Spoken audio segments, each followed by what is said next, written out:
বন্যা। আহা, তো এই বন্যায় যখন মানুষগুলো কষ্ট পায়, আমরা তখন ত্রাণ নিয়ে যাই। বন্যার তো এলাকায় মুসলমান বাড়ি কোনগুলো আছে শুধু ওগুলাতে ত্রাণ দেই নাকি? সবাইকে দেই, ঠিক কিনা? কারণ আমরা কনসিডার করি দে আর দ্য হিউম্যান বিং, তারা মানুষ, তারা মানুষ। আমরা দুই চোখে মানুষ দেখি। আমরা এখানে ভাগাভাগি করি না, মুসলমান বাড়িতে ত্রাণ দিব, হিন্দু বাড়িতে দিব না, এমন করা যাবে? ইসলাম কি ন্যারো মাইন্ডেড? ইসলাম ব্রড মাইন্ডেড। আমরা উদার মনা। ইসলাম সবাইকে মানুষ হিসেবে কনসিডার করে। কি হিসেবে? কিন্তু আমরা মানুষের মতো মানুষ হইতে পারলাম না, ঠিক কিনা?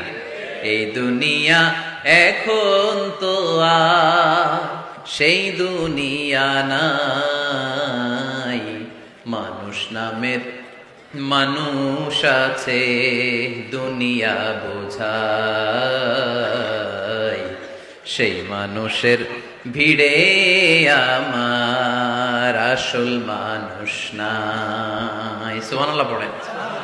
আসল মানুষ বানানোর জন্য কোরআন এসেছে। কোরআন করলে মানুষের মতো মানুষ হওয়া যায়, ঠিক কিনা? ইসলাম আমাদেরকে মানবতা শিখায়। কি শিখায়? তার প্রমাণ ইসলাম আমাদেরকে বলে মানবতা যখন বিপন্ন তখন তুমি সবাইকে সাহায্য করবে। বন্যা, আহা, তো এই বন্যায় যখন মানুষগুলো কষ্ট পায়, আমরা তখন ত্রাণ নিয়ে যাই। বন্যার তো এলাকায় মুসলমান বাড়ি কোনগুলো আছে শুধু ওগুলাতে ত্রাণ দেই নাকি? সবাইকে দেই, ঠিক কিনা? কারণ আমরা কনসিডার করি দে আর দ্য হিউম্যান বিং, তারা মানুষ, তারা মানুষ। আমরা দুই চোখে মানুষ দেখি।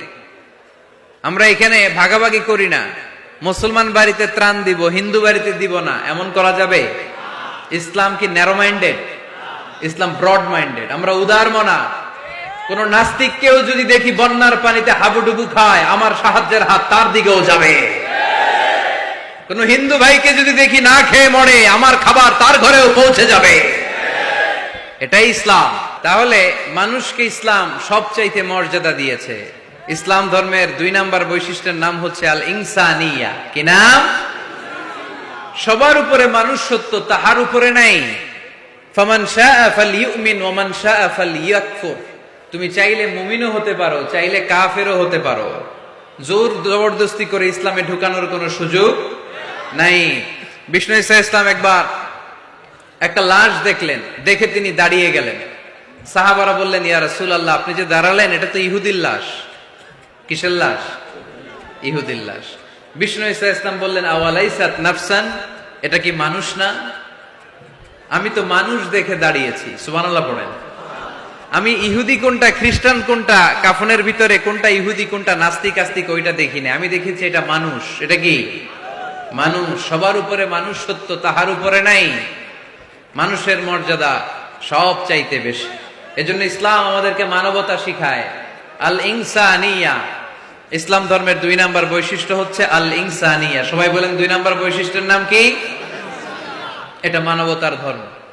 আপনি হিন্দু ভাইদের সাথে যখন কথা বলবেন, বলবেন যে আমাদের মানবতা সবচাইতে বেশি, অন্যের জন্য আমাদের দরদ সবচাইতে বেশি। যে কোনো ধর্মের হোক না কেন, মানুষ মারা গেলে আমাদের হৃদয় তার জন্য কাঁদে কি কাঁদে না? এটা যে দেশে হোক, যে ধর্মের হোক, যে বর্ণের হোক, যে মতাবলম্বী হোক, মানবতা যেখানে বিপন্ন সেখানে ইসলামের সাহায্য নিয়ে ছুটে যায়। জোরে কর ঠিক কিনা? ইসলাম ধর্মের 3 নাম্বার বৈশিষ্ট্যের নাম হচ্ছে আশ-শুমুল। ইসলামের 3 নাম্বার বৈশিষ্ট্যের নাম কি? আশ-শুমুল। এটা সবকিছুকে শামিল করে, সবকিছুকে অন্তর্ভুক্ত করে। এখানে ভাগাভাগি করা যায় না। ইসলাম ভাগাভাগি করে মানা যায়? অনেকে এটা করে যে মসজিদ আল্লাহর আর দুনিয়া আমার। আছে না নাই? এই কোরআনের ভেতর থেকে নরম নরম যা পায় ওগুলা মানে, গরম কথা মানে না। আছে না নাই? মিষ্টি খাওয়ার সুন্নত মানে, মায়ের খাওয়া যে সুন্নাত ওইটা মানতে চায় না, এরকম আছে না নাই?